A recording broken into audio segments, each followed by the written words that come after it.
எவருடைய கைவசத்தில் என் ஆன்மா இருக்கிறதோ, என் உயிர் யாருடைய கைவசத்தில் இருக்கிறதோ அவன் மீது சத்தியமாக நான் சொல்லுகிறேன், அகுலுல் பைத் என்பவர் உங்களை அல்லாவுக்காகவும் அவர் ரசூலுக்காகவும் யார் பிரியம் வைக்கவில்லையோ அவர்கள் இருதயத்தில் ஈமான் நுழையாது என்று சொன்னார்கள் பெருமான் ஸல்லல்லாஹு அலைஹி வஸல்லம்.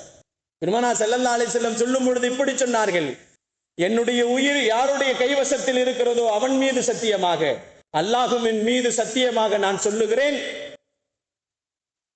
நாயகம் பெருமானார் ஸல்லல்லாஹு அலைஹி வஸல்லம் சொன்னார்கள், என்ன சொன்னார்கள், அகுலுல் பைத்தை நீங்கள் அல்லாஹ்விற்காக வேண்டி அவர்களின் மீது நீங்கள் பிரியம் வைக்கவில்லை என்று சொன்னால் உங்களில் உள்ளங்களிலே ஈமான் ஏறாது நுழையாது என்று சொன்னார்கள் பெருமான் ஸல்லல்லாஹு அலைஹி வஸல்லம்.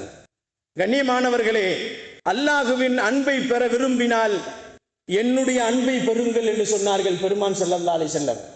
நீங்கள் அல்லாஹுடைய அன்பையும் பாசத்தையும் பெற வேண்டும் என்று சொன்னால் நபிகள் நாயகம் ஸல்லல்லாஹு அலைஹி வஸல்லம் சொன்னார்கள், என்னுடைய அன்பை பெறுங்கள், என்னுடைய பாசத்தை பெறுங்கள் என்று சொன்ன பெருமானார் ஸல்லல்லாஹு அலைஹி வஸல்லம் சொன்னார்கள், என்னுடைய அன்பை நீங்கள் பெற வேண்டும் என்று சொன்னால் என்னுடைய அகுலுல் பைத், என்னுடைய குடும்பத்தார்களின் மீது நீங்கள் அன்பு செலுத்துங்கள், என்னுடைய அன்பை நீங்கள் பெற்றுக்கொள்வீர்கள் என்று பெருமானார் ஸல்லல்லாஹு அலைஹி வஸல்லம் அவர்கள் அழகான முறையிலே ஒரு ஹதீஸிலே இப்படி சொன்னார்கள்.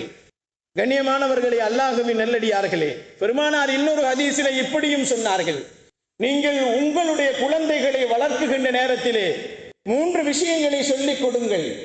ஒன்று, நான் கொண்டு வந்த வேதத்தை சொல்லிக் கொடுங்கள், குர்ஆனை ஓதி கற்றுக் கொடுங்கள் உங்களுடைய குழந்தைகளுக்கு. இன்னொன்று, என்னுடைய வரலாறுகளை சொல்லித் தாருங்கள். இன்னொன்று, என் குடும்பத்தார்களின் கண்ணியத்தையும் எடுத்து சொல்லுங்கள் என்பதாக சொன்னார்கள்.